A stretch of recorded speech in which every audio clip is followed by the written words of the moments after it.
Imagine un monde immobile et glacé. Un monde ancien, vieux d'environ 4,5 milliards d'années. Les rayons du soleil le réchauffent à peine et il est recouvert d'une épaisse couche de glace. Ce monde est plus petit que notre Lune, mais un peu plus grand que Pluton. Il s'agit d'Europe et c'est le 6e satellite de Jupiter et l'une des plus grosses lunes du système solaire. Mais le plus intéressant au sujet de ce monde, c'est qu'il pourrait abriter la vie. Les astronomes se sont penchés avec intérêt sur Europe à la recherche de formes de vie. Cette lune possède en effet un immense océan d'eau salée d'une profondeur de 65 à 160 km. Il est certes caché sous une couche de glace d'une épaisseur estimée entre 16 et 32 km. Mais cette lune n'en demeure pas moins potentiellement habitable. Les astronomes nous disent que des panaches d'eau jaillissent des fissures dans la couche de glace et projettent le contenu de cet océan dans l'espace. Bien sûr, il ne sera pas facile d'aller chercher des traces de vie dans de telles profondeurs, mais les scientifiques disposent déjà d'éléments indiquant qu'il existe des bassins beaucoup moins profonds, situés plus près de la surface. Ils pourraient même se trouver à moins d'1 kilomètre sous la glace.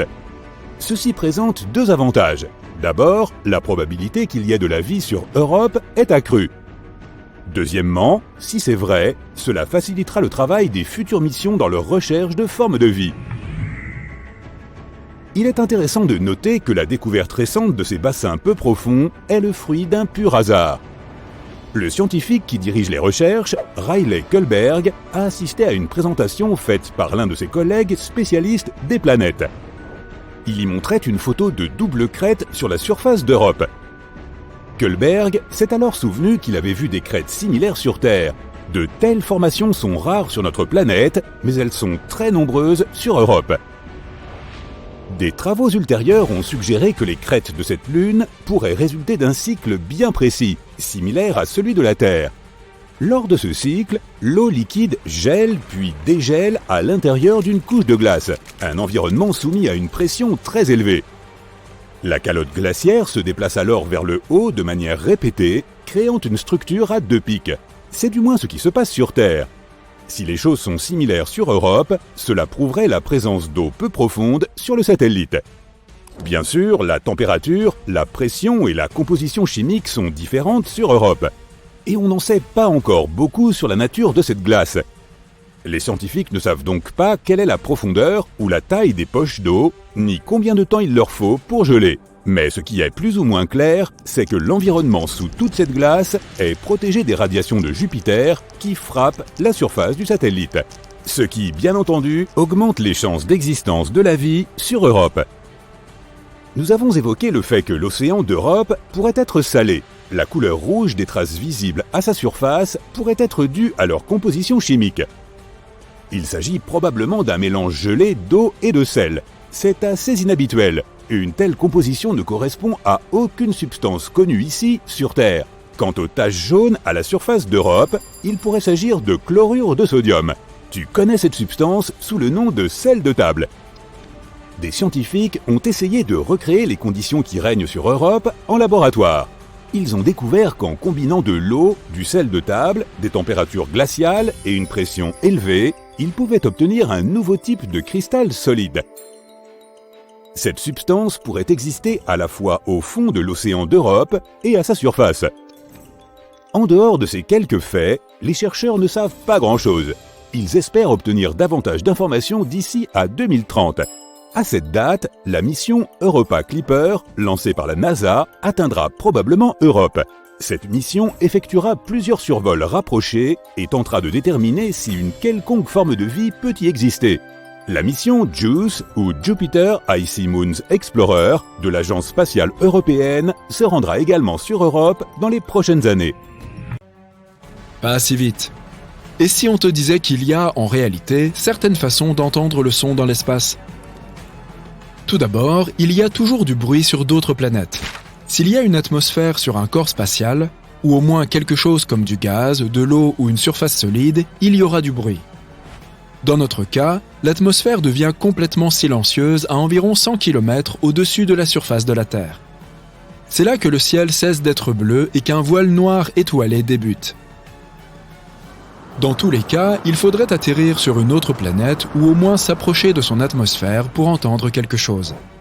Mais quoi que ce soit, le son serait très différent. Prenons l'exemple de notre planète sœur, Vénus. L'atmosphère y est très dense. Les scientifiques la qualifient même pour plaisanter d'épaisse soupe chimique. Si tu parvenais à rester en vie et à parler là-bas, ta voix serait très différente. Elle serait beaucoup plus forte et plus profonde. Donc, si tu as toujours voulu chanter comme Pavarotti, maintenant tu sais quoi faire. Et que se passerait-il si la Terre avait une atmosphère plus dense ? Qu'entendrions-nous ? Eh bien, tu peux vaguement l'imaginer si tu as déjà été dans l'eau. L'eau est très dense, le son s'y déplace beaucoup plus vite et mieux que dans l'air, à une vitesse de presque 2 km par seconde. Si tu t'assieds dans une pièce vide sans source sonore, tu n'entendras pas grand-chose, n'est-ce pas ? Maintenant, plonge ta tête dans l'eau et observe comment le même silence résonne ici. Ce n'est pas silencieux du tout. Même si tu ignores les sons omniprésents de l'eau elle-même, tu remarqueras immédiatement à quel point tu peux entendre ton propre corps. Comment ton sang pulse dans tes veines, comment ton cœur bat, le moindre mouvement de tes doigts. Assez effrayant, n'est-ce pas ? Cela nous donne une idée de ce qui nous arriverait sur une planète dont l'atmosphère est plus dense. Et c'est tout simplement fou. Nous entendrions tout. Des animaux qui courent au mouvement des plaques tectoniques. Il est donc évident qu'il y a du son sur d'autres planètes. Mais qu'en est-il de l'espace ?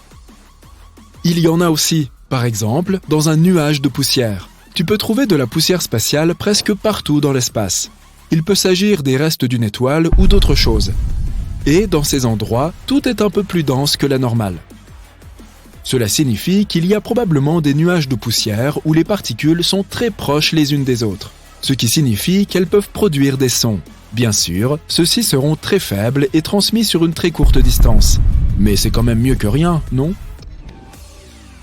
Il se trouve qu'on a déjà enregistré un son spatial. Il provient de l'amas galactique de Persée, qui se trouve à 250 millions d'années-lumière de nous. La NASA l'a enregistré en 2003. Il ressemble à une note en si bémol. Mais sa fréquence est si basse que l'oreille humaine, malheureusement, ne peut pas le percevoir. Mais à part ça, on ne peut entendre quelque chose qu'à l'intérieur des vaisseaux spatiaux. Après tout, ce sont de petites poches d'air. Dans une combinaison spatiale, tu entendrais aussi très bien les sons, y compris ta respiration ou la circulation de ton sang. Mais deux astronautes flottant côte à côte ne s'entendraient pas, même s'ils se rapprochaient et criaient très fort. C'est d'ailleurs assez cocasse. Si tu te cognais la tête contre quelque chose, le bruit serait très fort pour toi, mais ton collègue astronaute n'entendrait rien. C'est pourquoi les astronautes utilisent des appareils radio. Maintenant, de façon purement théorique, si tu pouvais d'une façon ou d'une autre sortir de ta combinaison spatiale et survivre, tu serais capable d'entendre les bavardages et les bruits qui se passent à l'intérieur du vaisseau spatial. Mais comment ? Simplement parce qu'il y a de l'air à l'intérieur du vaisseau qui transmet le son. Ce dernier atteint l'enveloppe métallique et la traverse. Si tu t'appuyais contre le vaisseau, en le touchant de préférence avec ton coude ou ton genou, le son serait transmis au cerveau directement par tes os, en ignorant les oreilles. Oui, nos os conduisent le son. C'est ainsi, par exemple, que les personnes sourdes écoutent de la musique. C'est ce qu'on appelle la conduction osseuse, que l'on utilise dans certains casques et autres technologies. Tu peux faire une petite expérience. Bouge tes oreilles avec tes doigts. Ferme-les bien pour ne quasiment plus rien entendre. Puis, essaye de toucher une source sonore. Il peut s'agir de n'importe quoi qui vibre. Par exemple, un haut-parleur qui joue de la musique, avec une partie de ton corps où l'os est proche de la peau. Maintenant, observe, ou plutôt écoute, le miracle se produire. Tu peux entendre le son, non pas par tes oreilles, mais directement dans ton cerveau. En revanche, ne répète pas cette expérience dans l'espace. Maintenant, tu as probablement entendu parler de choses comme les sons de l'espace, où tu peux écouter, par exemple, les sons émis par le Soleil ou différentes planètes. Comment fait-on pour les enregistrer ? C'est assez facile. On utilise une autre façon d'entendre le son dans l'espace, les ondes électromagnétiques. En d'autres termes, une radio. La radio repose sur la même forme de rayonnement électromagnétique que la lumière. Ces ondes peuvent voyager dans le vide sans aucun problème. Les émetteurs des astronautes fonctionnent de cette façon. Un astronaute dit quelque chose à son collègue. Les ondes sonores se transforment en ondes radio, atteignent l'autre personne et sont ensuite reconverties en sons. Et c'est ainsi que nous obtenons ce qu'on appelle les sons de l'espace. Notre planète est d'ailleurs très bruyante à cet égard. Nous envoyons une énorme quantité d'ondes radio dans l'univers, tous les signaux radio que nous avons déjà écoutés. Dommage qu'ils ne voyagent qu'à 110 années-lumière de nous. Mais après tout, c'est peut-être une bonne chose qu'on n'entende pas tout ce qui se passe dans l'espace. Imagine que le son puisse facilement voyager dans l'univers. On entendrait absolument tout, des éruptions solaires aux supernovas.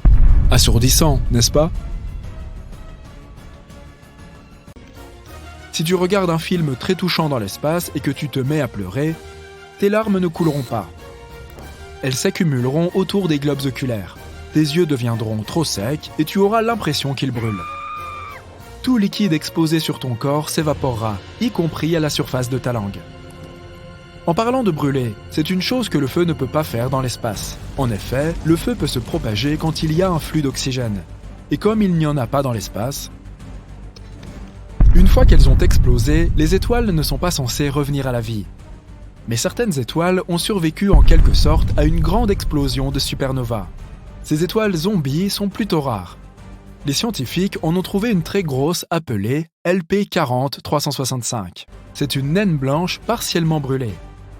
Une naine blanche est une étoile qui a brûlé tout son hydrogène, et cet hydrogène était auparavant son combustible nucléaire. Dans ce cas, l'explosion finale était peut-être plus faible qu'elle ne l'est habituellement, pas assez puissante pour détruire l'étoile en entier. C'est comme si une étoile avait voulu exploser mais n'y était pas parvenue, ce qui explique qu'une partie de la matière est survécue.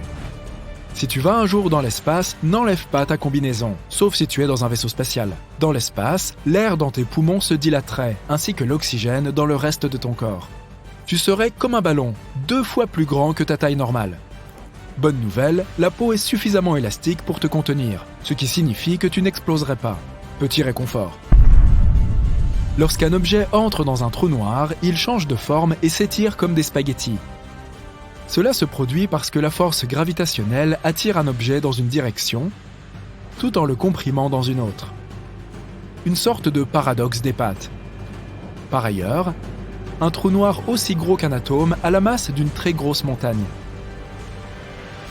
Il y en a un au centre de la Voie lactée appelé Sagittarius A. Il a une masse équivalente à 1 milliard de soleils, mais heureusement, il est très loin de nous.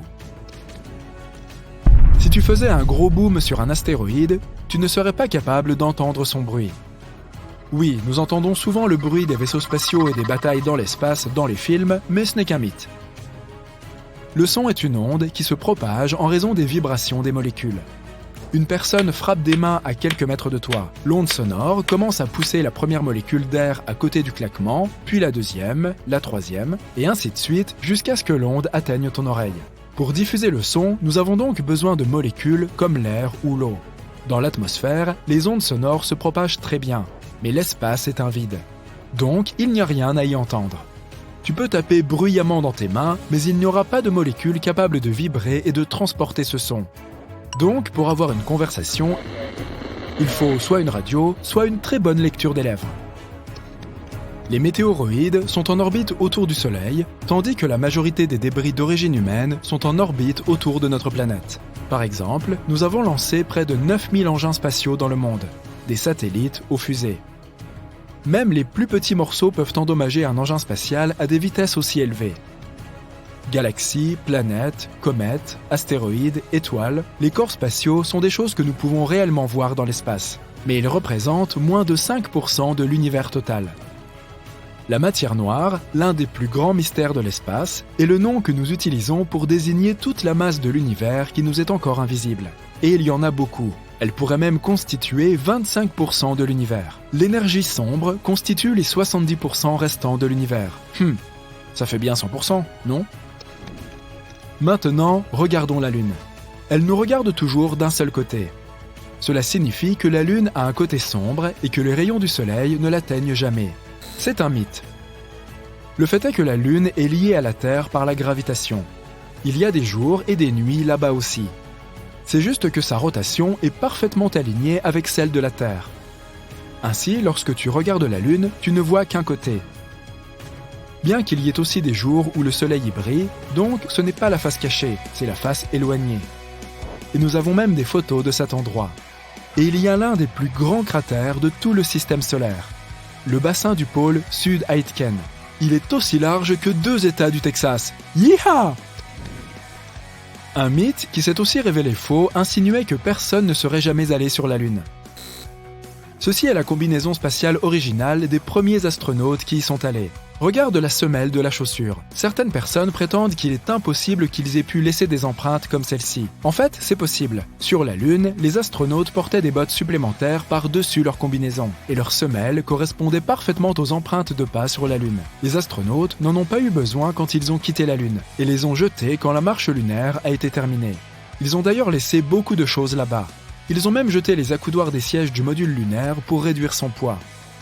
En comptant toutes les missions lunaires Apollo, le poids total des déchets sur la Lune s'élève à environ 187 tonnes, y compris plusieurs rovers lunaires, des débris de vaisseaux spatiaux, 6 modules lunaires et toutes les expériences laissées derrière. C'est comme 3 Boeing 737. Un autre mythe sur le Soleil est qu'il est jaune. On va t'envoyer dans l'espace pour celui-ci. Tu regardes par la fenêtre et il est blanc. Le Soleil nous semble jaune seulement à travers le filtre de notre atmosphère. La composition de l'air et son épaisseur déforment juste la lumière de l'étoile. Mais les étoiles ont tout de même des couleurs différentes. Les étoiles plus froides ont des couleurs orange et rouge vives. Ce sont généralement de très vieilles étoiles, plus vieilles que notre Soleil. Mais les étoiles jeunes et très chaudes sont d'un bleu vif. Le Soleil se situe à peu près au milieu de ce spectre. Passons à un autre mythe, concernant les astéroïdes. Nous devons voler un peu plus loin que l'orbite de Mars. Wow! Nous voici dans une ceinture d'astéroïdes, et nous devons constamment esquiver des roches géantes et des blocs de glace. On s'est retrouvé au milieu d'un nuage dense et concentré en astéroïdes. Non, pas vraiment. Le fait est que l'espace est énorme, et les distances sont incroyables. Tous les rochers et débris de la ceinture d'astéroïdes ne représentent que 4% du poids de la Lune. Donc il n'y en a vraiment pas tant que ça là-bas. Pour comprendre la dimension du vide dans l'espace, regarde la collision de 2 galaxies. Il y a des milliards d'étoiles dans chacune d'elles. Si on les mélange, il est peu probable qu'il y ait des collisions. Même ici.